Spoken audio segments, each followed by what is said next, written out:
Kawaii Cookingへようこそ。 Buongiorno a tutti! Oggi vi presento una mia videoricetta per pesce spada al sale di yuzu. Lo yuzu è un agrume molto profumato, aromatico e versatile. Innanzitutto preparo il sale di yuzu. Gli ingredienti sono questi.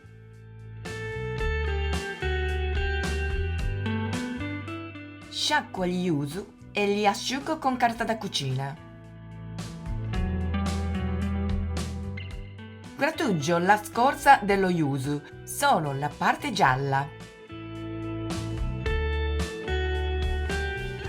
Dopodiché sbuccio il frutto e spremo lo succo.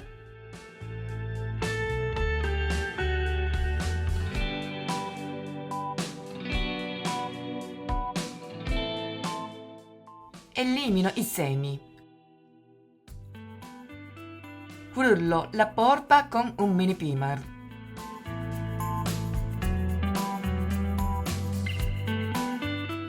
Aggiungo la scorza e il sale e mescolo bene.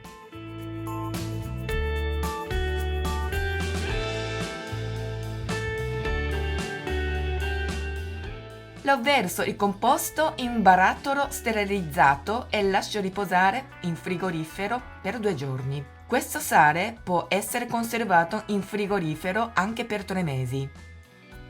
Adesso preparo il pesce spada al sale di yuzu e gli spinaci con crema di arachidi. Gli ingredienti sono questi.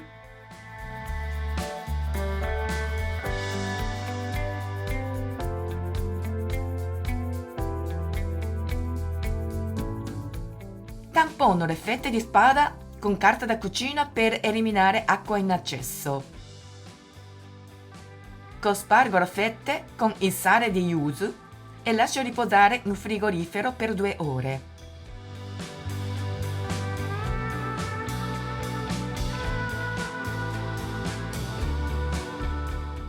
Trascorso il tempo, scaldo una padella con un filo d'olio e cuocio il pesce spada.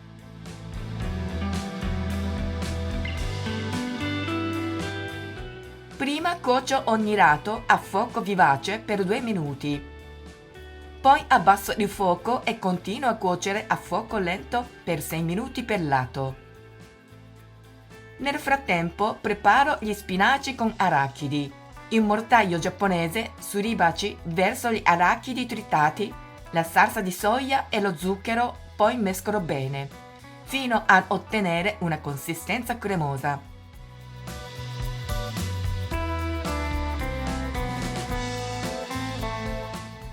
La trasferisco in una ciotola, aggiungo gli spinaci lessati tagliati e amalgamo bene.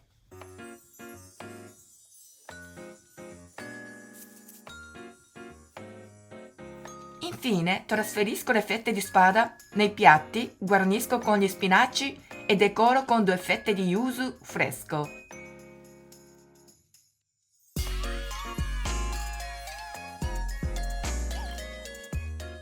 Questo piatto si abbina bene con una ciotola di riso bianco e una ciotola di zuppa di miso. Provateci, buon appetito! Come sempre vi invito a iscrivervi al mio canale.